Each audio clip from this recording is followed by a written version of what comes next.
purchased that lot, I thought we might have merged those together, so maybe now they're all called Lot 7?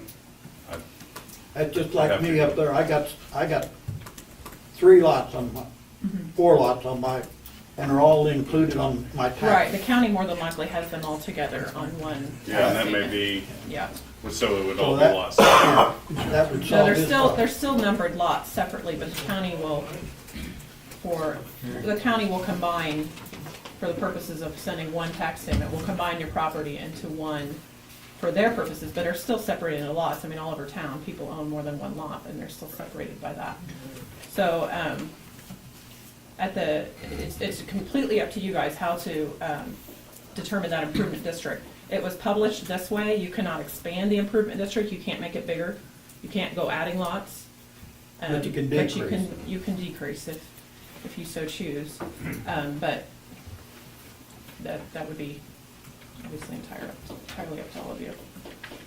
Ronnie, are any of these lights gonna affect him? I mean, if you're gonna leave the wooden one there, that's not gonna affect him. There's a metal one there, pretty close, I don't know, maybe It's directly. just a in- little bit west of my property line. Yeah. But and his that would property is stand. pretty well covered, isn't it, as far Yes, as? yes it is. Yeah, the Yeah. closest lights to his property are on the, gonna be, I believe, Ronnie, correct me, the east border of the Cooper addition, correct? There'd be one across the street, then there'd be one right southwest of his property, I think, The southwest. corner west of his property, there's a light there. Yeah. Okay, there you go. Yeah. I didn't bring the map with me, but. That's all I had, though, just questioning on that lot. Okay, thank you. Any other questions for the hearing? Okay, if there's no other questions, we'll close our public hearing, and we'll move on to the next item on the agenda, which is the consent agenda for November the 3rd, and the appropriations 11B. No questions, I entertain a moment to pass the council meeting minutes and appropriations in its entirety. Assume it's still moved by Second, and I Councilman. wanna thank Mandy for giving me a lesson in bookkeeping today. I've been picking her brain, but she's been very helpful in helping me understand all these accounts. Tom, I have one question that I'd like to bring up. I know you guys probably think I'm after somebody, but I'm not. I just want to know a question. Last April, we spent 15,000 some odd dollars for a trencher compactor. And I see on the expenditures here this month, rental for a compactor for $2,273.99. Why do we have to rent one when we own one? I can take care of that. At the time, Bob, we was under the assumption that we was on a crunch for the K-14 project. So I had the one that we owned, the sewer crew was using, and once the sewer crew got through, the water crew started in, so we rented one so we could keep right behind them, so Ronnie's crew could come in with the electrical poles. So we thought we was under a crunch, so I made the determination that it would go quicker if we had 2 compactors, one for each crew, so we could go on and not have to share the compactor, wait for it to go back and forth. You know, as it turned out, you know, we had better time, but from what we understood, we was under a time crunch, so I made the decision to rent a separate one so we could keep both crews going. Okay, can you get up there and set your poles now, Ron? If it dries up. If it dries up, you got enough? Okay, that's all I want to know. Thank you. Okay. No further discussion. Mandy, would you take a roll call vote, please? Brown, Yep. Kingler, Yes. Miller, Yes. Audie, Yes. Peterson, Yes. Richard. Yes. Thank you. Next item on the agenda this evening is ordinance 2174 prohibiting parking trailers on city streets or highways. Any questions for staff or comments? I'd like to know how all encompassing that is. You have a lot of contractors that have all their equipment in their trailers. Is this gonna prohibit them from parking their trailers on the street while they're working on somebody's house? Chris, could you address that, please? Yeah, the ordinance you see before you, the proposed ordinance you see is kind of all encompassing. Any kind of a utility trailer, whether it's a work trailer or box trailer or mower trailer, or anything like that, is prohibited. Now, I would say the only exception with that would be temporary use for contractors doing work there, but whether Where it's does it just, say that? That would probably need to be in the ordinance then, wouldn't it? well, That's what Okay. Or you're not enforcing it by the code of law. all right. When I was hired here, I was told to use common sense in enforcing these codes. Now, a guy that's in got his trailer there temporarily, I want to apply that common sense, let him stay there for 6 hours or whatever it takes before I serve them notice. Well, that may be your Hey, common Bob, sense. Katie, he has. does the judge, Oh, does the I'm judge sorry. agree with common sense or what's written in the ordinance? Honestly, with Judge Wilson here in municipal court, if somebody were to come in and have evidence and show that they were working on a property and had a trailer sitting there, she would probably find in their favor. I mean, it just makes sense, but I don't think it's ever gonna get that far. I don't think Chris is gonna cite. No contractor's gonna fight getting a $200 ticket? for No, I don't parking think on Chris the would street? cite him in the first place, but we can certainly put that in there if that's something you guys want to add for clarification. I'm opposed. What happens if they take your trailer home at night and park it down in front of their house? Yeah, you can't do that, Can't do that. because you wouldn't be working on your Too own extreme. property. What about parking the trailer in the property where they're working, in front of it? Tony? In the property. I guess a little bit of a problem, I don't have a mower trailer, car trailer, or anything else, or even a camper trailer. But I guess here what gets me is the next item up for bid here is allowing RVs to be parked out on the street. Why is it okay for an RV to be parked out on the street overnight from whatever, April through October? Why is that legal? And the guy with the car trailer, he can't do it. Trailer's a trailer. I mean, I guess that's what I don't understand. I understand you've got a terrible job in trying to enforce the code here, and you can't do it unless we. Well, and we're talking about so. two different codes, kind of codes. We're talking, RVs come under zoning regulation, and the trailers comes under nuisance abatement. Okay, but I guess. And if I serve a notice, it's going to say you got 10 days from the time you sign this notice to comply. It's not like an immediate thing. For the RV, is what you're talking Yeah. about, right? I just have an issue if it's okay for a camper or a boat trailer to be parked out on the street overnight. Mr. Mayor, I move we reject ordinance 2174. I'll second it. The motion by Councilman Audi that we reject ordinance 2174, and it was seconded by Councilman Brown. Is there any further discussion? No further discussion. Mandy, would you take a roll call vote, please? Richard, Yes. Gingler, Yes. Peterson, Yes? Audi, Yes. Brown, Yep. Miller, No. Okay, motion carries. Next item on the agenda, ordinance 2175, parking recreational equipment amendment. Comments on this one?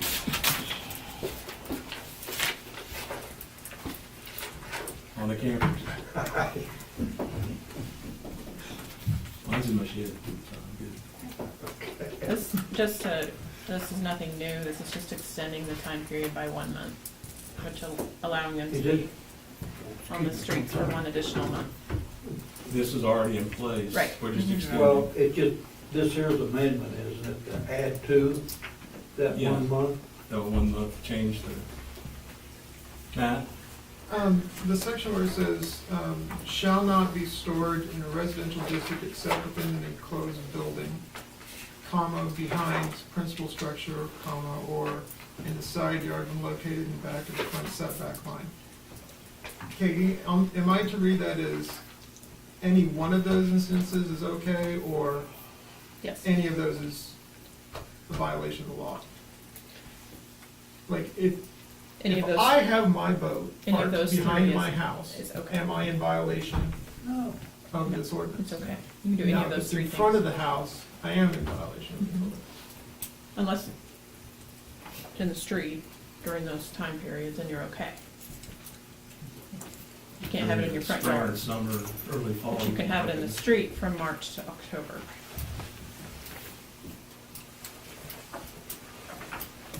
Mr. Mayor, I move that we accept ordinance 2175, the parking for recreation equipment.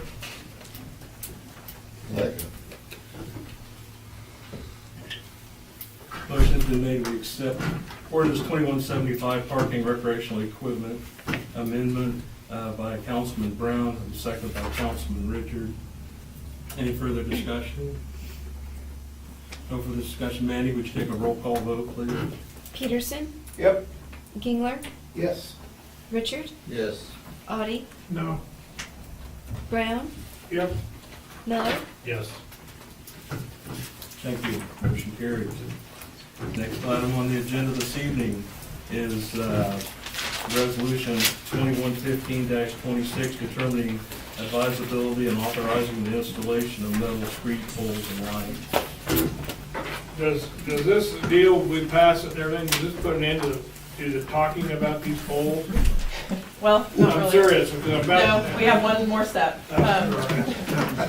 If this is approved, then this authorizes Ronnie to go do the work.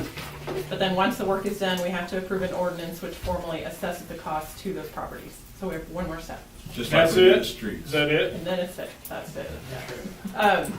I don't have, obviously you have the number, the total cost in front of you, the 22,000. And the cost to the properties up there is approximately $16,500. The difference there, the 5,000 some dollars, is the cost of the streetlights and a wooden pole, which the city would provide anyway. So what we are assessing would be the difference for these metal poles, which is that $16,550, and the cost to install them with concrete and such. Yes. Are a few of them gonna go on city property? Yes, and just so everybody has a good idea of cost per lot, I have it all broke down based on the estimate. I can't give you exact numbers until I get them from Ronnie when the project's done, but the cost per lot are anywhere from about $120 for those very small lots that are kind of, the residential lots that are kind of out in the middle, to Cooper Edition, anywhere from about $500 to, I think, $700, somewhere in there per lot for those larger homes, for those larger lots. And then the city, where our daycare buildings sit, there's a portion of that, which of course the city will pay. That's the largest, that's about $1,400. The Dollar General is about $800-900. So there's a range, obviously it's just based on the square footage of the lot, but it ranges anywhere from about $120 up to $1,400 per lot. They of course have the option to pay that over 10 years if they want, I assume. Will you put it on the property tax? Yeah, it'll be just like a street assessment, if they want to do that. If they don't, we send them the total cost, and they have 30 days to pay it. So.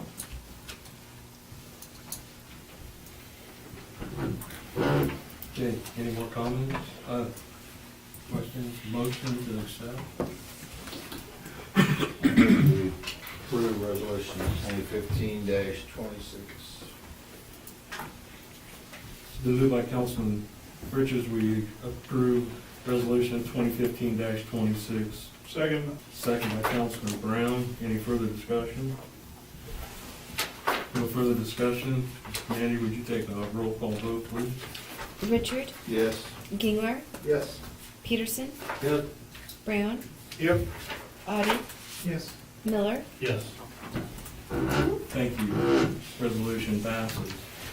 Next item on the agenda this evening under formal action is the water pump bid or the process pump from JCI Industries in the amount of $6,680. Any questions for staff?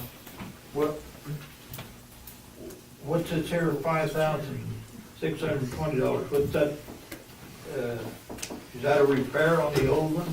Down below, It's rebuilt. the circle. Yes. It's rebuilt.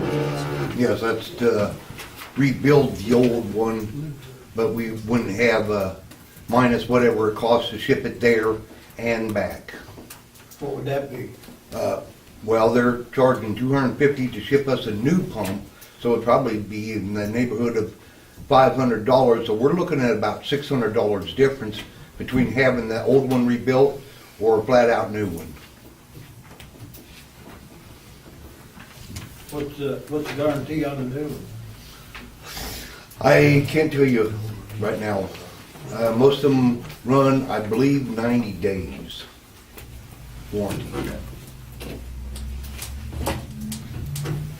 And as mentioned in the note there, since that company, so we get the same type of pump, so it's an easy replacement, plus we have a standby pump of the same thing. That company is strictly through their distributor, is the only place you can get it, and their distributor is JCI, and I have dealt with JCI several times, and they're a very good company, very reputable. Any other questions? Well, wait, repeat that again, it'd be 90 days on the brand new pump warranty? I believe a lot of this equipment only gives you like 90 days to 6 months. And what would it be on the rebuilt ones, about the same? About the same, if that. Okay, you forgot you had to go with the new one then. Entertain a motion, we accept the bid for the process pump from JCI Industries. Been moved by Councilman Gainer that we accept the bid from JCI Industries in the amount of $6,680. Have a second by Councilman Peterson. Any further discussion? No further discussion. Those in favor say aye. Aye. Opposed, same. Motion carries. Next item on the agenda this evening is the health insurance, rebating $1,000 to each city employee.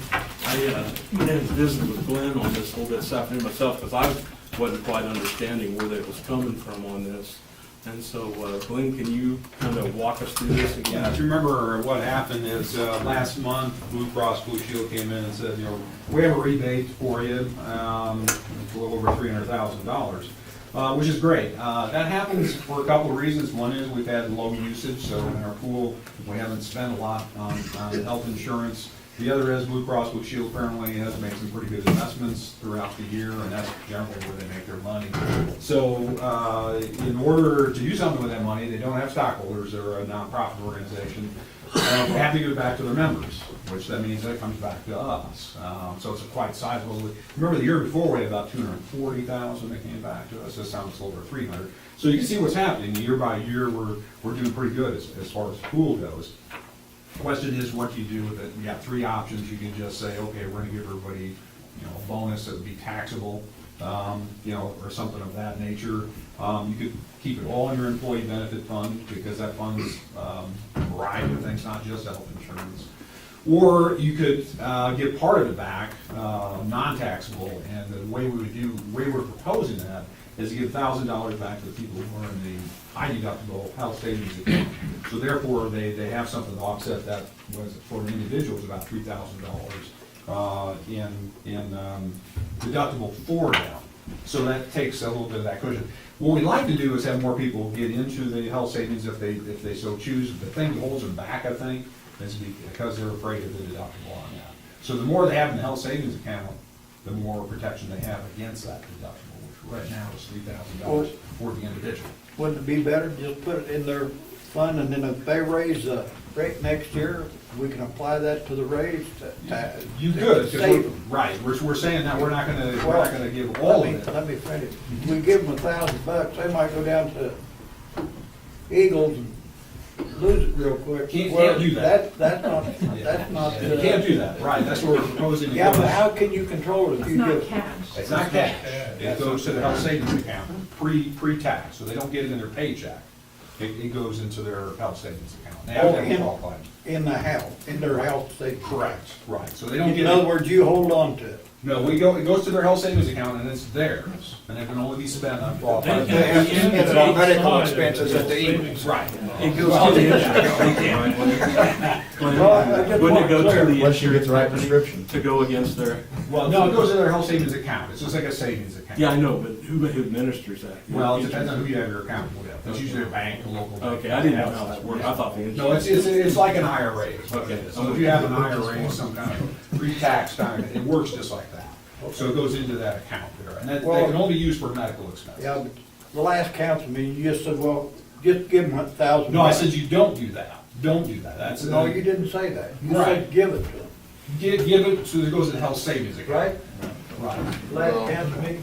When my thought on this, I'd like to see it go into the employee benefit fund, you know, the city's paying 85% of this money. So the city should reap the benefit, and I kinda agree with Bob that in the event premiums go up, we can buffer that with this money that's in there. And you will anyway, because what I'm talking about is if you even do the $1,000, that's 58,000. We're still left with $500,000. And that's about 4 months of premiums without anything coming in. So, and the idea is to get them to, you know, I think it would make it more attractive for the health savings account and for the high deductible. So therefore, we're paying less in premiums. It's the benefit to the city. It says next year, if we have 3 or 4 more people go to the high deductible, we have less, we're laying out premiums. Oh, so you think by doing this, they're gonna get into that savings? Yeah, the thing that holds you back is that you're worried about the $3,000 or the $6,000 deductible. Because that's, otherwise, the insurance is very similar. And so to get people into that, though, you know, it takes, you know, you have to have kind of a leap of faith that you're gonna be able to handle that $3,000. What's the difference in the policy cost to the city? Well, it depends on which plan you're on. If you're just on the, you know, individual, whatever, you know, there's, you know, actually, I can show you what the difference is. I mean, we've seen this before. It's the, what we do every year. And see You the can only use it difference for insurance and that's it. That's Right, that's, yeah, for your health. Can't take That's out all you anything can do. else. Right, yeah, you just can't go out and spend it unless you gave it that way, which, again, I'm not recommending, because that would be post-tax rather than pre-tax. You really don't want to do that.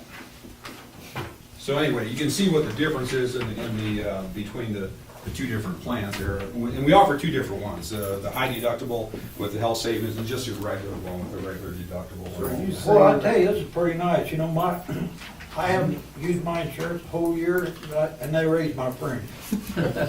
Yeah. Yeah, see, yeah. That's terrible, yeah, I mean, that's not what you want to have happen. In this case, they're being rewarded for really, you know, it's been obviously low usage. Well, you remember what I said? I didn't use it. Right. Yeah. Are you saying that not everybody's gonna get the same amount, or No, everybody should get the same amount, whether you're doing whether you're on the regular or on it's the. just gonna go in a different? Well, for the people on the regular one, we would just say, you know, we're gonna suspend premium payment with your contribution, that 15% until your $1,000 runs out.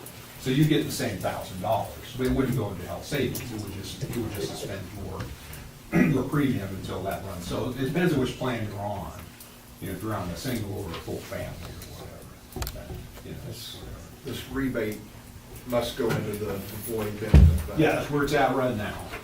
Yep, so it comes back. And you feel pretty sure that a lot of them will switch? Yeah, I don't know. We've seen a slow migration. At first, people were real hesitant to do it because they didn't understand exactly what it was. But if you understand you're putting that money aside and it'll be there, you know, when maybe you retire or something like that, it's your money at that point. You can do what you want. Well, it looks like we save a couple $100 a month if they're on the high. You would, yeah. On the high on the deductible. If you're average. comparing a family plan to the full Right. insurance versus the HSA, Right. so there's a savings. Yeah, even if you have just 4 or 5 people switching, you can see what that means. I have a question. What if they quit tomorrow? Okay, one way to handle this is to, rather than give the whole $1,000 up front, you know, next month or something like that, do like $100 per month for the next 10 months to get you the $1,000. No, So you wouldn't they all- get that money if they quit. Well, only $100. I'd say do $100 a month. Yeah, and so until you What get about to- what you already got in there? Well, then it's already yours. You've already saved that. Well, that's what I'm. Yeah, but that's already that, right. Yeah, you don't lose that money. It's not like the cafeteria plan, we have like a use it or lose it type of thing like that, where if you don't lose it, the money's gone the next year or something. This is set up so it accumulates, so like, the IRA is the best thing I can actually compare. Really, the only way you get it all back if you quit is if you put it into a savings plan, right? Yeah, if you kind of converted it to something else. If you had just yeah. a regular policy and you quit tomorrow, it's just gonna stay in the. Well, your health savings goes with you as an individual, it's not controlled by us. So once it gets in there, it's their money. We don't get 95 or whatever percent we pay for it. We don't get any of that back. No, we don't. I mean, like I said, Yeah. the one sum I- they gave us, yeah, the 311, yeah. So we don't get any percent of that back. So anyway, that's this sort of, the way, so we're kind of splitting that savings with your employees, gives them a little bit of incentive to keep the costs down, which I think, the past few years we've shown we've done that. And so there's a savings for us. Blue Cross Blue Shield is obviously happy with us. So, it's not meant to be a problem because it's a nice problem. I wish every year we get a $300,000 check from our health The insurance. way the economy is, you may not get it. Yeah, who knows? I mean, you don't know what's gonna happen next year. It'll turn around. Yeah, but what your premium is gonna be next year, but, 2 years, we've got a good run on this. Well, if it's helping our rates. Yeah, it should. I have a It should. different attitude. Yeah, Yeah. see, and that's what's happened the past couple of years. I think we've held our usage down because more people are into that high deductible health. So they're managing their costs differently than you would if you're just under a regular. Matt has a question. I have a motion. Oh, okay, That we well. approve this plan, move on. The motion's been made by Councilman Audi that we approve the health insurance rebate to the city employees. Do I have a second by Councilman Miller? Any other questions? Those in favor say aye. Aye. Opposed, same. Motion carries. So moved. Next item on the agenda is adjournment. Mr. Brown made his motion, second by, Mr. Mayor, may I say one little more thing before we leave? can you give me a second? Yes, sir. Okay, we got a second, now you can go. Well, I want to thank all you veterans, and I'd like to let you, council know, there's a veteran out there, sitting out there listening to what you're doing, because I ask each one, a veteran from each one of your boards to come and visit with us. That's all I have. Thanks a lot, guys. Thank you. Thanks again. Okay, those in favor? Aye. Opposed, same. Okay, we're adjourned. I would like to expand on Keith's comment. We didn't get a raise in Social Security, Blue Cross went up to $20. Yeah, there's a lot of. Katie, do you have anything at this time? I do not, no. Okay, thank you. Lynn, do you have? Nothing further. Okay, we stand adjourned.